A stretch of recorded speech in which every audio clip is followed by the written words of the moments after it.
आप ही की तरह मरीज हूँ। तो आपको मुझसे क्या काम हो सकता है? उधर एक नई कहानी की शुरुआत होती है, इधर एक कहानी की आखिरी रील चल रही है। शिखर,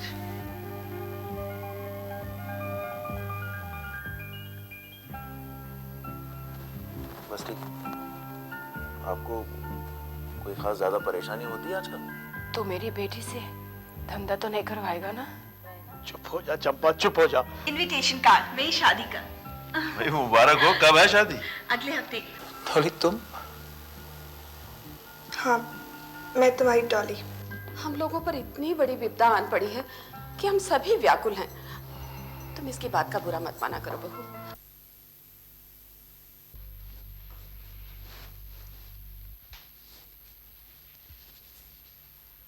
हेलो। ओह, आओ मेरे दिलचस्प दोस्त। दोस्त। Thank you. बड़ी मजे की बात है, लोगों के साथ रहो, काम करो, वो साथी से दोस्त कभी नहीं बन पाते। और कुछ लोग जैसे तुम, पहली मुलाकात में ही लगता है कि बरसों से जानते हैं एक दूसरे को। आपकी मोहब्बत है साहब। कुछ लोग हैं। नहीं, शुक्रिया। और सुनाइए, क्या हाल चाल है? मैं अपनी सो कॉल्ड लग्जरियस और इवेंटफुल लाइफ के बारे में सोच रहा था। इनमें पूरी रील्स ही चल गई, रुकती ठहरती, फास्ट फॉरवर्ड, रिवाइंड। क्यों कुमार साहब, अचानक ये रेट्रोस्पेक्टिव क्यों? मैं HIV पॉजिटिव हूँ, वही सोचा था कब और कैसे। खैर कुमार साहब, इस बारे में तो कुछ नहीं कहा जा सकता है। अभी कहाँ से, कैसे, कौन से तरीके से इन्फेक्शन होता है ये तो कहा नहीं जा सकता है। मुझे मालूम है मेरा गुनाह क्या है, मेरा अपना लाइफस्टाइल।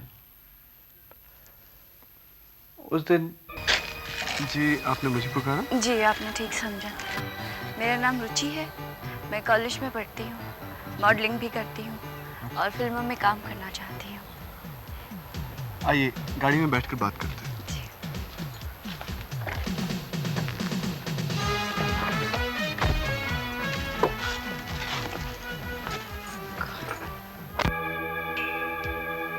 जानते हो, उस रात शायद मैं ज्यादा ही पी गया था। वो मुझसे बात कर रही थी और मैं उसके जिस्म की तरफ देख रहा था। अब सोचता हूं शायद HIV की तरफ वो मेरा पहला कदम था। इंसान से गलती तो हो ही जाती है कभी कभी।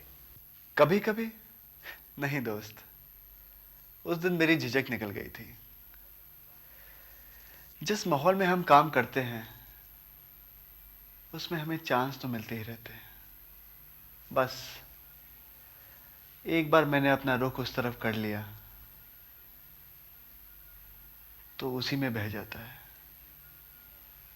शुरू शुरू के इंसिडेंट्स तो याद रह जाते हैं, जैसे आज से 10 साल पहले हम लोग शूटिंग से घर आए थे। उसके बाद आराम, शराब और खाने के बाद मैं ड्राइव के लिए निकलना चाह रहा था। दरवाजा खोलते ही वो मेरे सामने खड़े थे। हेलो। हेलो। क्या आप काफी देर से मेरा इंतजार कर रही हैं? जी आपने ठीक समझा। पूछ सकता हूँ क्यों?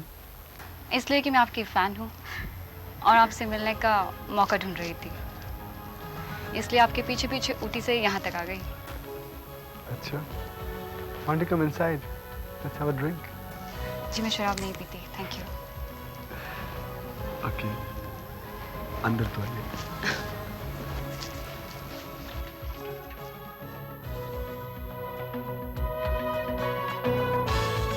जानते हो शिखर, वो सीधी सादी लड़की एक मशहूर कॉल गर्ल थी। और आपके फैन होने वाली बात? बिल्कुल झूठ, फरेब। उसके बाद सब बेमानी हो गया। उसके बाद कितनी रातें गुजरी, कितने चेहरे आए, पिछले 10 साल कैसे गुजरे पता ही नहीं चला। फ्लोर लाइट्स की चमक और रातों का अंधेरा ऐसा आपस में उलझा कि मैं उजाले अंधेरे का फर्क ही भूल गया। जी हाँ, वाकई काफ़ी मुश्किल होता है ज़िंदगी के नाजुक पुल से गुजरना बिना लड़खड़ाए, बिना ठोकर खाए। और संभलते संभलते बहुत देर हो चुकी थी। मालूम नहीं मैंने ये सब तुम्हें क्यों बताया। कुमार साहब, गम, महरूमियाँ और माजी की गलतियाँ, मैं सोचता हूँ ये सब शेयर करने से दिल जरा हल्का हो जाता है। और क्या, शायद तुम ठीक कह रहे हो मेरे दिलचस्प दोस्त।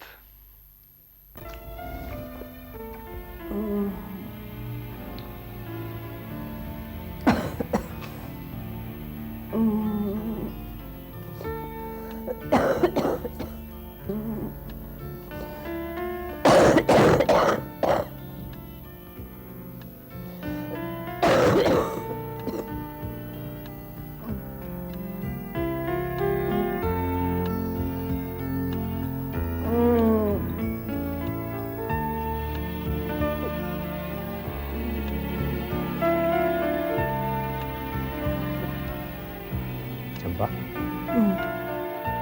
बहुत तकलीफ हो रही है क्या? पैर दबाओ। चल हट, उसका मत मार। दीवान की तरह। दीवान दीवाना?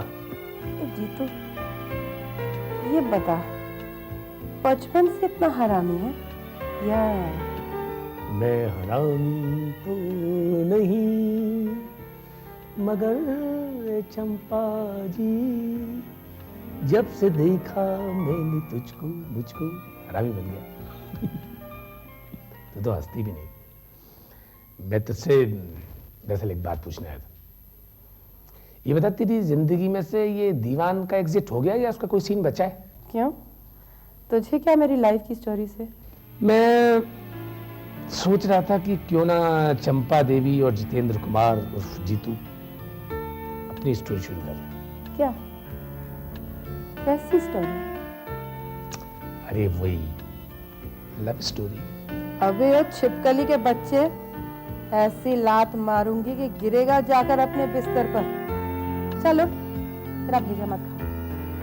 डायलॉग बोलकर पहले दीवान ने मूड खराब कर दिया और अब तू आ गया सड़क छाप आशिकों की तरह।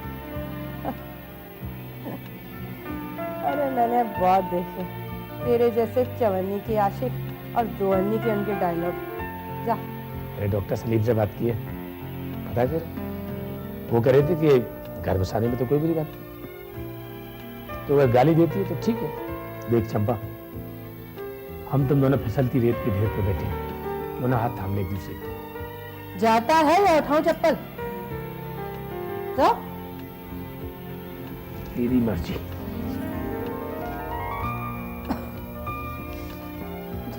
अरे सलीम साहब,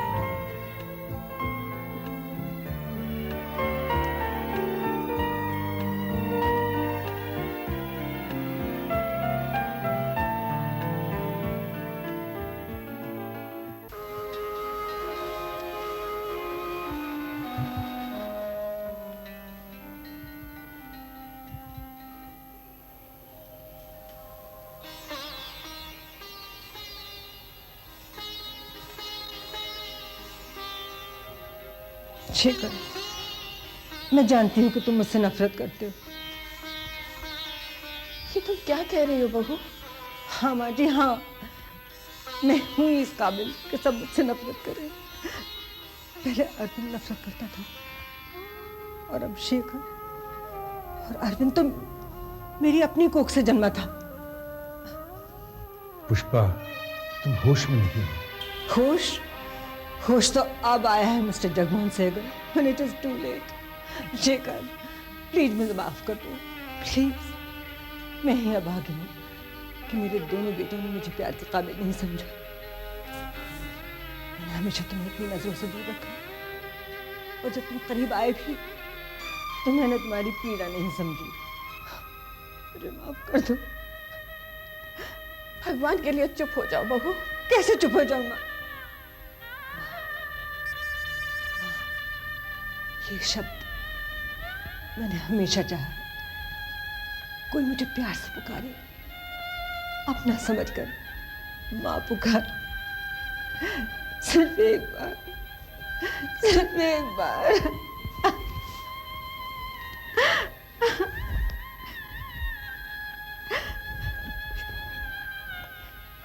बेटे, क्या अपनी माँ को कभी माफ नहीं करोगे?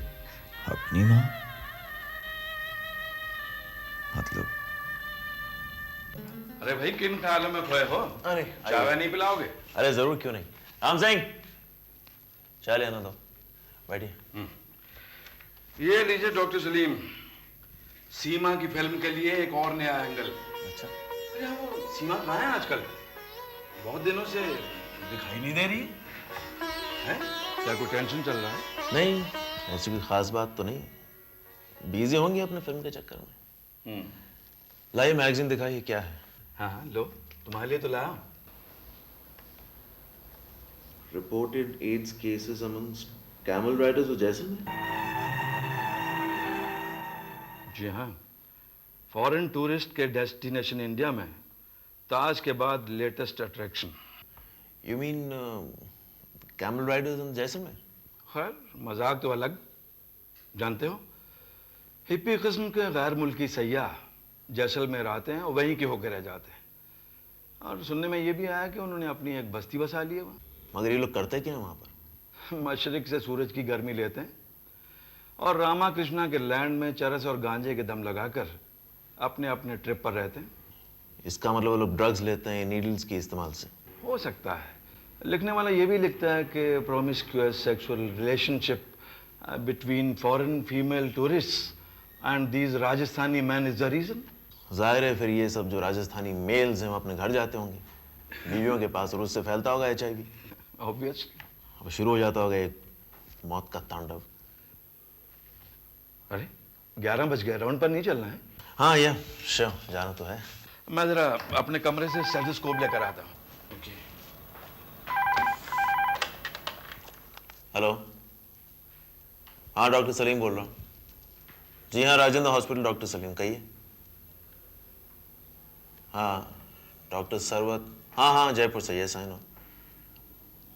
अच्छा हाँ तो ठीक है, आप कल आ जाइए सुबह 11 बजे, पहुंच जाइएगा 11 बजे। हाँ ठीक है जी। किसका फोन था? वो एक मेरे कलीग हैं doctor Sarwat, Jaipur medical college में। उन्होंने किसी पेशेंट को मेरी तरफ रेफर किया हुआ। जैसलमेर के तो नहीं? नहीं, यहीं से। उनके किसी रिश्तेदार का फोन था, कल सुबह 11 बजे बुलाया। फोन क्या जयपुर से था? फोन यहीं से किसी रिश्तेदार का था। वो कम चलिए। कन्हैया लाल जी, देखिए कौन आया। नमस्कार पिताजी। अब कैसे हैं आप? कैसी तबीयत है आपकी? कैसा भी हूँ, तुम्हें इससे क्या? पिताजी वो बात यह है कि हम कह रहे थे अब आप हमारे साथ घर ही चलें। डॉक्टर साहब भी कुछ ऐसा ही कह रहे हैं। घर? मैं नहीं जाऊंगा घर, तो मैं कितनी मर्तबा कह चुका हूँ। अरे तुम ही जाओ और जाकर चलाओ अपना राज। लल्ला जाओ, करो अपनी मर्जी की। राम राम। लाला जी, आप ही तो कह रहे थे कि आप अस्पताल का रूखा सूखा खा के तंग आ गए। अरे आप जाइए ना घर, फिर आ जाइएगा। अरे बात ये नहीं है डॉक्टर साहब, ये लोग समझते हैं कि लाला कन्हैया लाला बूढ़ा हो गया है, गए इसके जमाने, गले और तिजोरी की चाबी नहीं संभाल सकता। और रही बात खाने की, तो वो ये और इसके बच्चे घर में भी नहीं खाने देंगे। ये हानिकारक है, वो घातक है, और न जाने क्या क्या। अब आपकी तबीयत नहीं है ठीक तो क्या करें? जब आप सही हो जाएं तब जो खाना हो खाइएगा। वो बच्चे याद कर रहे थे आपको। मीनाक्षी कह रही थी अम्मा दादाजी को वापस ले आओ अस्पताल से। ले आओ वापस और डाल दो खाट पर बूढ़े को और बस। कमाल की बात करते हैं आप लाला जी, आपको कोई नहीं भेज रहा अस्पताल से भाई।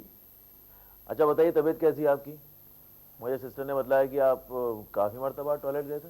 हाँ जाना तो पड़ा जी, पेट में कुछ हो तब ना, हर बार जरा जरा सा दर्द हो रहा है। हाँ हाँ हाँ हाँ गड़बड़ लगती है मुझे आपको बुखार। हाँ बुखार है भाई आपको तो। हाँ आई एम सॉरी, आप इन्हें नहीं ले जा सकते। जब कुछ ठीक ठाक हो जाए तभी ले जाइएगा। मैंने कहीं नहीं जाना, अब तो मेरी अर्थी भी तुम ही उठाओगे। क्या नाम है तुम्हारा डॉक्टर? डॉक्टर सलीम खान। हाँ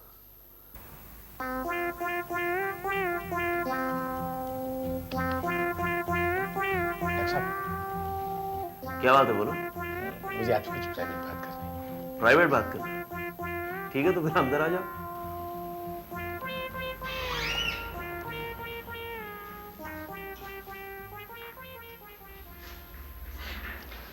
मुझे आपसे कुछ पूछना था डॉक्टर साहब। क्या पूछना? दरअसल वो अपनी चंपा है ना। फिर झगड़ा आ गया तुम्हारा उससे? भाई मैं तुम्हारा कमरा नहीं बदलूंगा। वो बदमिजाज है लेकिन दिल की अच्छी है जीतू, वो ठीक है। मैं आपसे कुछ और पूछना चाह रहा था कि डॉक्टर साहब क्या हम दोनों शादी कर सकते हैं? शादी? चंपा को मालूम है? जी हाँ, मैंने उससे बात कर ली है। दरअसल क्या है डॉक्टर साहब, हम दोनों सोच रहे हैं कि अपनी कटी हुई पतंग अपनी बाकी बची हुई डोर से बांध ले। वो एक गीत था ना डॉक्टर साहब, याद है आपको, राजेश खन्ना वाली फिल्म का, मेरी जिंदगी है क्या एक कटी पतंग। नहीं जीतू, राजेश खन्ना तो ठीक है लेकिन मैं जानता हूँ डॉक्टर साहब आप क्या कहना चाहते हैं। आप यही कहना चाहते हैं ना कि हम दोनों को बीमारी है, एड्स से हम दोनों को। दरअसल बात क्या है डॉक्टर साहब कि हम लोगों की जिंदगी का वैसे भी हम लोगों की फिल्म का तो एंड आ ही गया। अगर हम अपने आखिरी कुछ आखिरी बचे हुए डायलॉग्स एक दूसरे के साथ कर लें तो क्या बिगड़ जाता? एक दूसरे का अगर दुख सुख थोड़ा सा बांट लें तो कुछ। दूसरों के दुख में सुख ढूंढते हो जीतू, तुम्हारा बहुत बहुत शुक्रिया। शुक्रिया किस बात का डॉक्टर साहब? अरे मैं आपसे अपनी फिल्म के क्लाइमेक्स की बात कर रहा हूँ, उसके बारे में आपकी राय लेने आया हूँ और आप उससे शुक्रिया करें। मैं आपसे राय मांगने आया हूँ डॉक्टर साहब। तुमने जो बात अभी मुझसे कही है जीतू, वो मेरी जिंदगी में मसले राह बन सकती है। समझते हो मसले राह क्या होता है? इतनी उर्दू जानते हो डॉक्टर साहब। आप टॉर्च की बात कर रहे हैं, वो सर्च लाइट जो दिखाते हैं, सर्कस वाले। सर्कस वाली लाइट तुम्हारी फिल्मों में से वो कहते हैं HMI। हाँ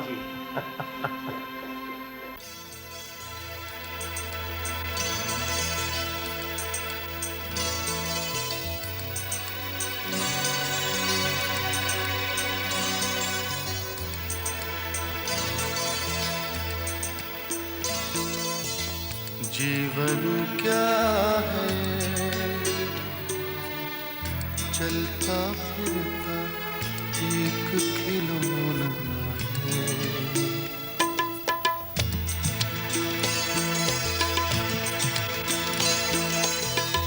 जीवन क्या है,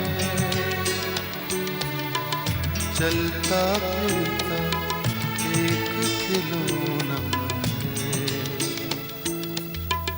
दो आँखों ने एक से हंसना एक से रोना है। जीवन क्या है, चलता फिरता एक खिलौना